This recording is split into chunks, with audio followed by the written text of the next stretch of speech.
எடுக்கணுமா? அப்படியே பிடிச்சேன். எப்படி உங்க ரெண்டு பேரையும் கவர் பண்ணுமா? இல்ல நீங்க புரிஞ்சுக்கங்க, நீங்க தான் செட் பண்ண போறீங்க. இது டெம்பரேச்சர் வேற ரெண்டுங்க. ஓகேவா? இந்த டெம்பரேச்சர் வந்து நீங்க வந்து முதல்ல வந்து 100 வச்சிடணும். 100. ஆமா. 100 வச்சிட்டீங்கன்னா ரெண்டுமே 100 வச்சிடணும். ஓகே. இந்த மாதிரி ப்ளூ கலர் லைட் ஏரியா ஆச்சு. அப்போ உங்களுக்கு கேஸ் வந்து ஆன் ஆயிடுச்சுன்னா. ஓகே. ஓகேவா? அந்த ப்ளூ வந்து வந்த உடனே வெயிட் பண்ணணும். இப்போ 100 வந்த உடனே கட் ஆஃப் ஆகும். கட் ஆஃப் ஆன உடனே என்ன பண்ணணும், 180 வச்சுருக்கணும். ஓகேவா? இது 180 ஃப்ளேமிங் ஆகும். இதுவும் அதே மாதிரி 180 வச்சுக்கணும். இது 180 வச்சுட்டு ரீஸ்டார்ட் பண்ணணும். ரீஸ்டார்ட்னா ஹீட் ஆகும். ரெண்டுமே மேலேயும் சமமாக ஹீட் ஆகும். ஹீட் ஆன உடனே என்ன ஆகணும்னா வெயிட் பண்ணணும்.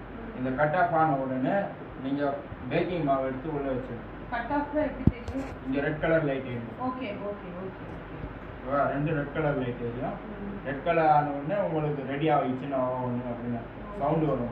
சவுண்டு வந்தோடனே நீங்கள் மாவு எடுத்து வரணும். ஒரு 2 நிமிஷம் வெயிட் பண்ணிங்கன்னா அவங்களுக்கு சவுண்டு வந்துடும். அந்த டைமில் நீங்கள் மாவு எடுத்து உள்ளே வச்சுக்கிட்டு கரெக்டாக 20 மினிட்ஸ், அதில் 3/4 மணி நேரம் 1 மணி நேரம் வைக்கிறீங்கன்னா இதில் 20 மினிட்ஸ் வச்சா போதும். 20 மினிட்ஸில் நீங்கள் அலாரம் இருக்குது. ஓகேவா? இந்த அலாரத்தை வந்து நீங்கள் ஏற்றிக்கலாம். 15 நிமிஷம் 20 நிமிஷம் அப்படின்ட்டு நீங்கள் ஏற்றிக்கலாம். 15 நிமிஷம் வைக்கிறீங்களா, 15 நிமிஷம் செட்டிங் வச்சுட்டு இப்போ ஆன் ஆயிடுச்சு. ஓகேவா? இது ஆன் ஆனோடனே இது ஒரு சவுண்டு பிரிப்புன்னு சவுண்டு வரும். இதுமாதிரி சவுண்டு வரும், அலாரம் சவுண்டு. அப்போ உங்களுக்கு மாவு இது பிரெட்டு கேக் எல்லாம் ரெடி ஆயிடுச்சுன்னு அர்த்தம். டைமரே வைக்கலனாலும் நம்ம கண்டினியூஸா யூஸ் பண்ணிட்டே இருக்கணும். டைமர் வச்சா ஒரு அலாரம் உங்களுக்கு சேஃப்டி இதுவா. இது முடிச்ச உடனே இப்படியே இருந்தா ஓகேவா, இல்ல திருப்பி பொசிஷன் 0 கொண்டு வந்துடணும்? இல்ல பொசிஷன் இருக்கணும்.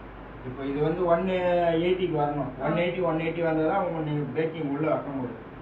அது கேக்கல. இப்போ நம்ம முடிச்சு எல்லாம் முடிஞ்சிச்சுன்னா அப்ப நீங்க 0ல எடுத்துக்கலாம். 0 வச்சிடலாம். ஓகே, அதுதான் கேக்குறேன். 0ல நீங்க அப்போ வச்சிருங்க. நீங்க தொடர்ந்து 5 மணி நேரம் கூட யூஸ் பண்ணலாம். ஒரு பிரச்சனையும் கிடையாது. ஏன்னா ஏரிங் வந்து உங்களுக்கு ஃப்ரீயா போகணும். எக்ஸாஸ்ட் பண்ண கம்பல்சரி ஒன்று போகணும். ஓகேவா? ஏரிங் உங்களுக்கு ஃப்ரீயா இருக்கிறப்போ உங்களுக்கு ஓவனுக்கு எந்த கம்ப்ளைண்ட்டுமே வராது. ஒரு அடி கேப் விட்டுருங்க. இது இந்த கேப் போதும். இந்த கேப் போதும். வேற என்ன சந்தேகம் இருந்தா கேட்டுக்கணும்.